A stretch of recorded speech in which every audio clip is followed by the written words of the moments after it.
In the grim darkness of the far future, there is only war. And in the dim light of an apartment in Texas sits a lone hobby nerd. The Emperor of Mankind wages a constant battle to protect humanity from the horrors of space.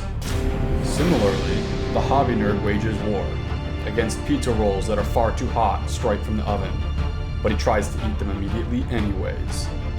On the fringes of the Imperium, alien races lurk and plot, and chaos demons leak into our reality from the torment of the warp. The hobby nerd also lurks and plots on YouTube, Instagram, and Reddit, and comes to the realization that he's cursed to love painting minis and building dioramas, and it's about time that he made a Warhammer diorama.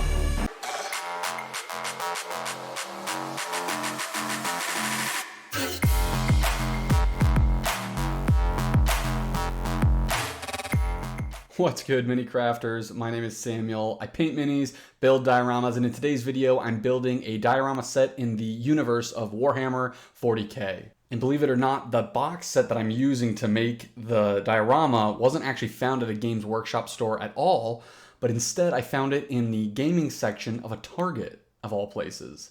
The game is called Marine the Boardgame, which I later found out was released in tandem with a video game called Marine 2. And for around 40-ish bucks, you get a game mat, dice, instructions to the game, but most importantly, you get a ton of Warhammer minis. Now, most of these are aliens from a faction in the 40k universe called Tyranids, and the other is the Space Marine, whose name is Lieutenant Titus. Now, the instructions call for nippers, an X-Acto knife, but not glue. Games Workshop has come up with a way for miniatures to be put together without the need for glue. They call it push fit, and it involves pushing pins into holes on the corresponding pieces of the minis. Now, while this easy assembly may work for casual gamers and those focused on playing the game, I wanted to make sure that all of my minis fit together nice and snugly. Since I'm putting them in a diorama, I wanted to make sure that the pieces would adhere nicely and wouldn't fall apart or have cracks or seams in them. So in my normal overthinking mindset, I figured I'd go to the extreme and use some plastic glue to get my minis together. To get the minis to the point where I can start putting them together, I first need to snip them off of their sprues using a pair of hobby nippers. If you notice, most nippers, at least these ones, have an angled side and a flat side to them. And when snipping minis off of their sprues, you want to use that flat side to get as close to the piece as possible. This way, you get nice and close to the mini, and you're not going to have much cleanup work to do after. I'll snip off the minis starting with Lieutenant Titus and then show you how to clean your minis before you assemble them.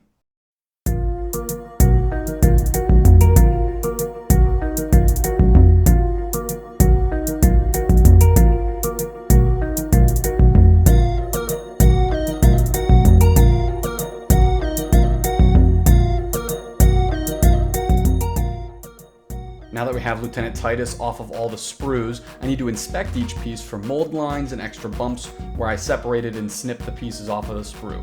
Let's start with the mold lines, which you may be asking, what the heck are mold lines, Samuel? When Games Workshop makes their minis, they have these presses that come together, and then the liquid plastic is injected into those molds. You know, the top half and the bottom half. And so when the liquid plastic cools, the minis are done. However, when the press is released, there's a slight line left behind where the two sides of the presses came together to create the mold. To get rid of mold lines, you simply take the back of your hobby knife and gently scrape along the line. After a few passes, it'll be gone and smooth. Now, for other imperfections or nubs left behind from where I snipped the pieces off the sprues, I use a simple fine grit sanding stick to remove that. A few passes of the sanding stick lets me get things flattened out and smoothed out.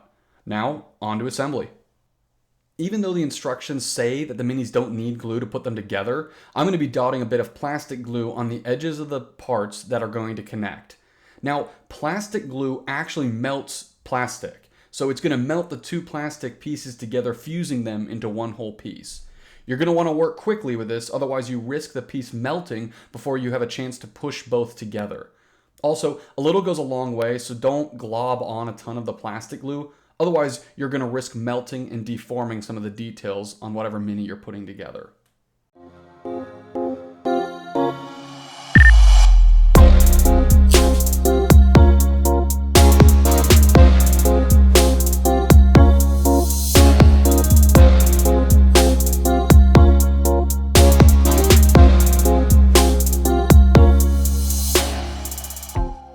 Lieutenant Titus cleaned and assembled, he is ready to be primed and then painted.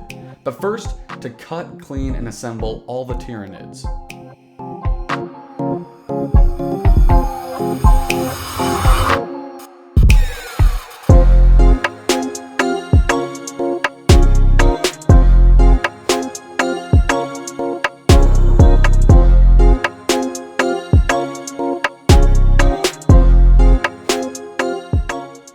The same process that we just did with Lieutenant Titus is done to each of the Tyranid minis. And with all of the models assembled, I'm going to prime all of them up and get to painting. So I've never actually painted anything Warhammer before, and I've not used the infamous heavy metal painting style that Games Workshop has made so mainstream and that you see a lot of times on social media like Instagram or on YouTube channels when people are painting up Warhammer dioramas or minis or what have you. I'm going to be using this first time in the Warhammer kiddie pool as an opportunity to get more comfortable with the sculpts and to get used to the volumes and the shapes and how these minis work in terms of painting. I'm also going to be using the box art as inspiration rather than a direct translation. The heavy metal style of painting is the typical way that many painters and Warhammer enthusiasts paint Space Marines and other GW models too. There are a few main components of this style, starting with applying a base coat, which I'm going to be doing with my mini anyways. After the base coat, the heavy metal style usually calls for applying a wash to darken and outline all the details, nooks, and crannies on the mini. From there, you would then apply a few highlights where needed, and then do the laborious task of edge highlighting each and every detail, panel line, and edge on the model. I plan to make a video at some point where I do the heavy metal style, but I'm not going to be doing this style paint job to my Marine here. While I may have started with the base coat of this nice blue, I'm jumping all over the mini, and instead of using a wash to emphasize details, I'm manually going in and doing this with a detail brush. Now there is nothing wrong with the heavy metal style paint job, and it's actually meant to be pretty approachable and give you a nice looking result in the end too.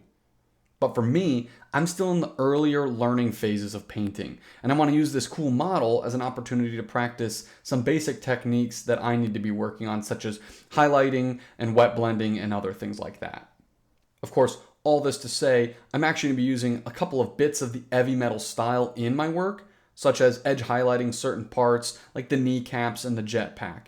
I'm also going to be trying to match the box art colors as well, so that my Lieutenant Titus looks like Lieutenant Titus.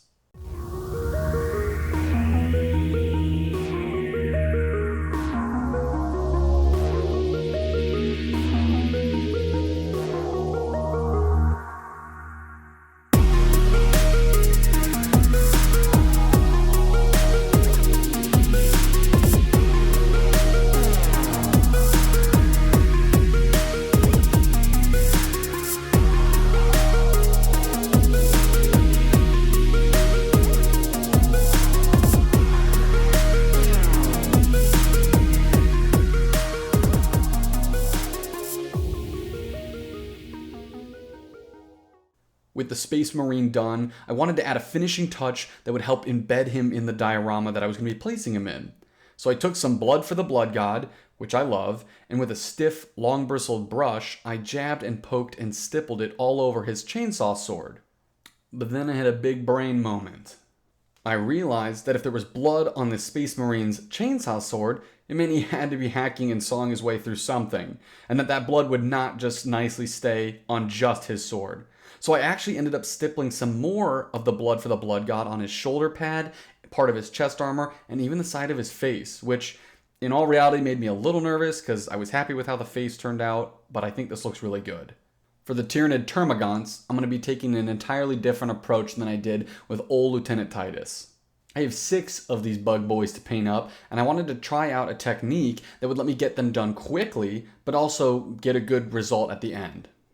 I mixed up a red wine color using Vallejo's flat red, some purple, and a dot of black. From there, I'm using a synthetic sponge, and after tearing off a piece, I used some tweezers to hold it so I could dab and sponge on this base color. While the base coat is still slightly wet, I do the same thing, but this time with a redder color to start to bring in some highlights. Doing this second sponge coat while the first layer is still wet helps to meld both of the colors together. I tend to angle this second redder color higher up on the model to showcase the brighter highlights up above and to keep the darker base coat as the shadows below. For the third and final sponging, I'm mixing that second redder color in with some of Citadel's Troll Slayer Orange. This is going to be a minor dabbing and won't fully cover up the previous layer. Rather, it's going to act as a final highlight. Now, something that I want to mention here that I feel is important is that I'm not too worried about getting any of the color up on the chitin armor of the Termagant. I actually don't mind if there's a little bit of overspray that gets up on the chitin armor, as I'm going to be kind of using that to do some cool highlighting effects. Now, if you want to really keep those colors separate and you don't want any overspray up on the carapace, just wait for the layers to dry, the red and orange, and then you can just go back over with a black so that you can come in with whatever color you're trying to do. After the sponging is done, I'm switching to my brush and actually adding some more red and orange to the hard chitin. I'm focusing on the edges and the corners of each section and adding red to the edges and sort of blending it up towards the middle. That black undercoat darkens the reds and orange, so if you want it brighter, simply wait for the previous layer to dry and add more layers. While I'm adding details to the carapace, I decided to also add some highlights to the other details such as the face and mouth area. I also wanted to add some to the edges of the tail and along the spines on the backs of the Termagant as well. This is going to help to bring out extra details and help draw the viewer's eyes around the model. The final touches here will be to paint the glowy parts with this bright snow blue from AK Interactive.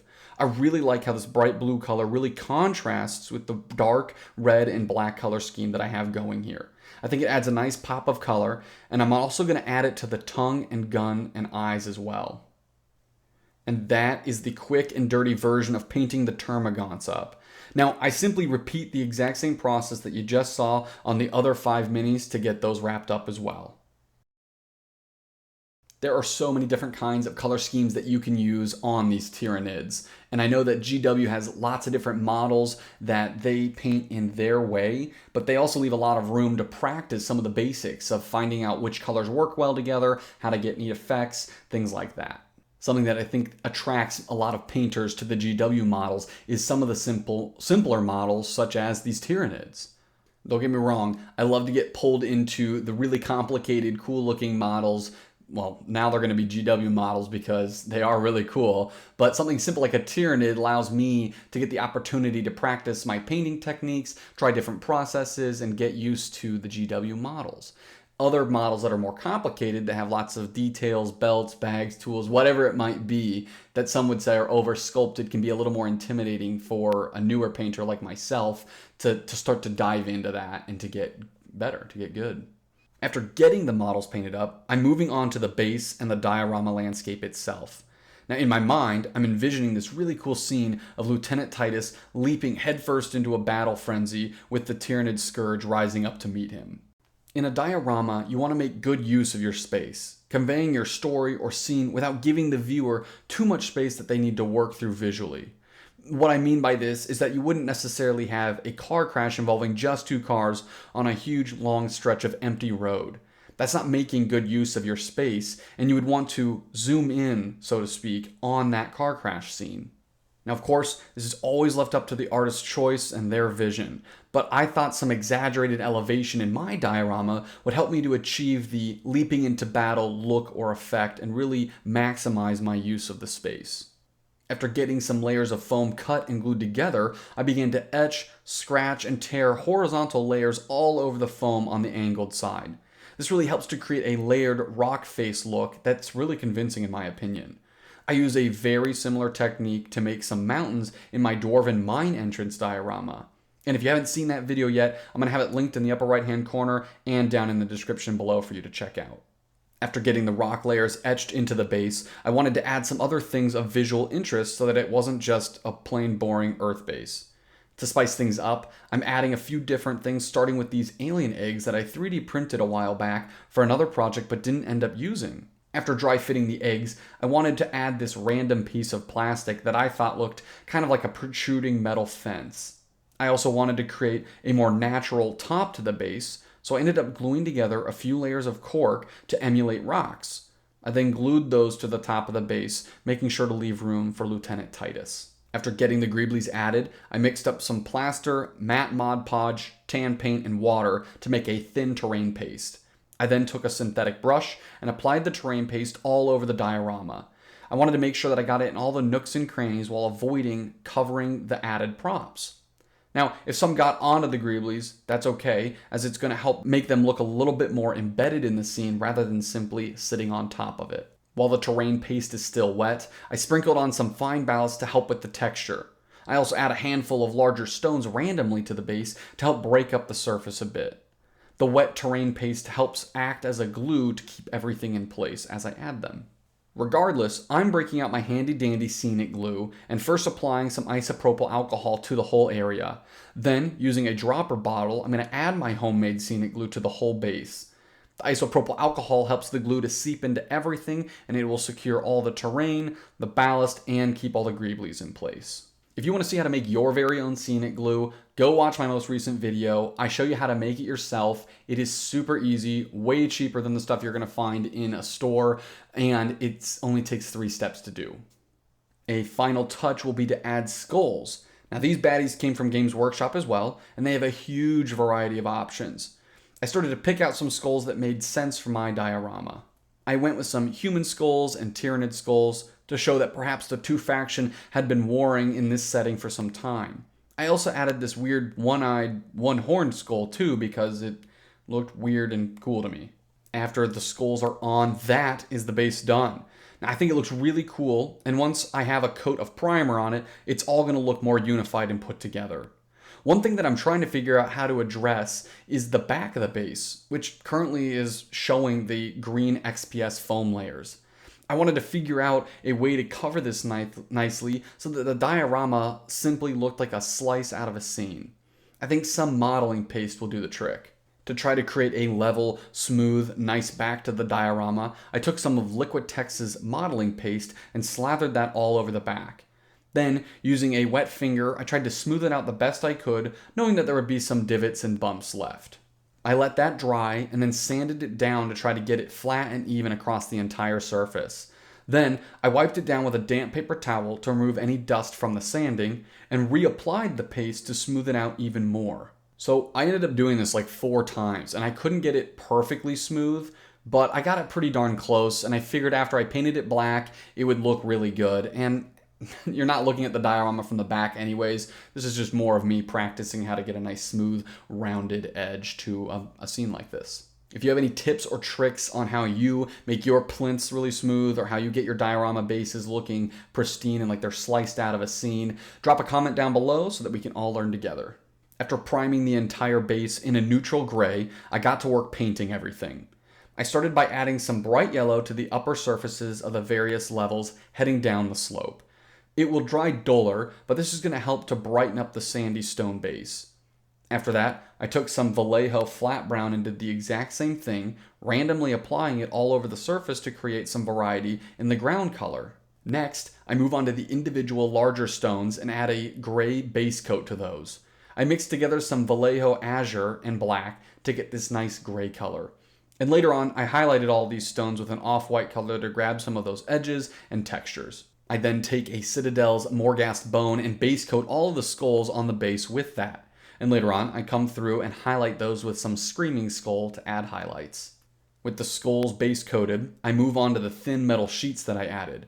I break out some of Pro Acryl's metallic paint line and settle on their dark silver color for that metal. Now, I could have left this unpainted, showing that normal copper color, but it seemed a little bit out of place to me, and I preferred having it a darker silver color. With all the details base coated, I come in and wash the entire base with a Agrax Earthshade wash. I'm hitting the terrain itself as well as all the details. The only thing that I leave out here are the alien eggs and the sheet metal. The Agrax Earthshade will help unify everything and give it a nice dark earthy color. It's also going to seep into all the cracks and crevices, darkening them and giving some more oomph to those shadows. With the Agrax Earthshade dry and the details painted up, all I was left with were the alien eggs that I was trying to figure out what color to make. I ended up using my Tyranid color scheme of the black, red, and orange to inspire me. I started with a red base coat on all of the eggs. I mixed in a dot of Vallejo's purple to darken the red a little bit to make it a more richer color. Then, to break up the individual sections of each egg to mirror the Tyranids, I decided to outline the raised surfaces of each egg with a plain black.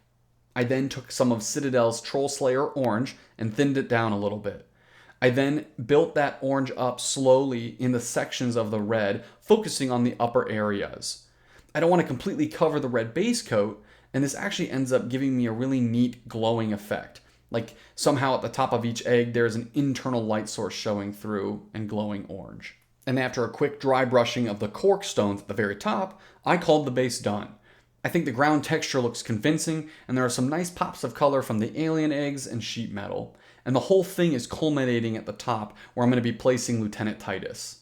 Speaking of the Lieutenant, I had to figure out how I wanted him placed at the top of the diorama. I knew in my mind's eye, I was envisioning him sort of leaping down the hill towards the Tyranid swarm. I started to mess around with the angling and the positioning, and eventually I found a spot where he was leaning forward a bit, and it looked as though he was sort of leaping out from his perch, which is exactly what I wanted. I then took some tacky glue and stuck him down on the base. The tacky glue takes a little bit of time to fully cure, so I ended up angling a paintbrush up against him to hold him in place while the glue dried. Also, the part where his foot is on a stone, that's part of the GW sculpt, and it was not fully flush with the diorama that I've built. This slight gap of space under him will need to be filled, and in order to do this, I'm going to be squeezing some tacky glue into that space to fill it up. Then, I'm sprinkling on some fine ballast, the same that I used for the hill.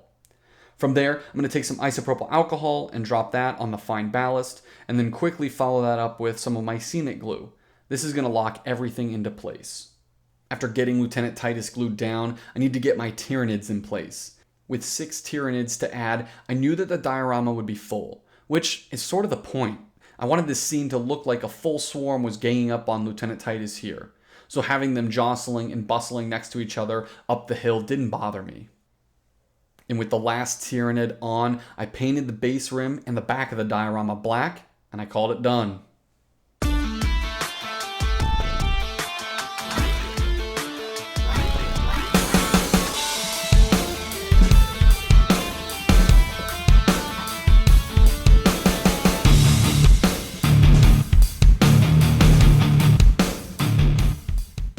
I am really pleased with how this turned out. I've never painted Warhammer models before, and I've never tried making a diorama like this before, but I think I accomplished my goal of conveying movement through dynamic positioning. And of course, getting more reps in on my painting techniques too. I appreciate you sticking around until the end of the video. I genuinely had a good time making this little diorama, and I hope that you enjoyed the video. And if you did, I would love it if you would consider subscribing and liking. I've set a goal to try to reach 1,000 subscribers by May 18th, around there. Now, we're currently around 700, and we would love it if you would join the Minicraft fam. Also, let me know down in the comments below who you think's winning this fight, the terrible Tyranid Scourge or the ferocious Lieutenant Titus. That's going to do it for this one, you guys. Until next time, keep on crafting.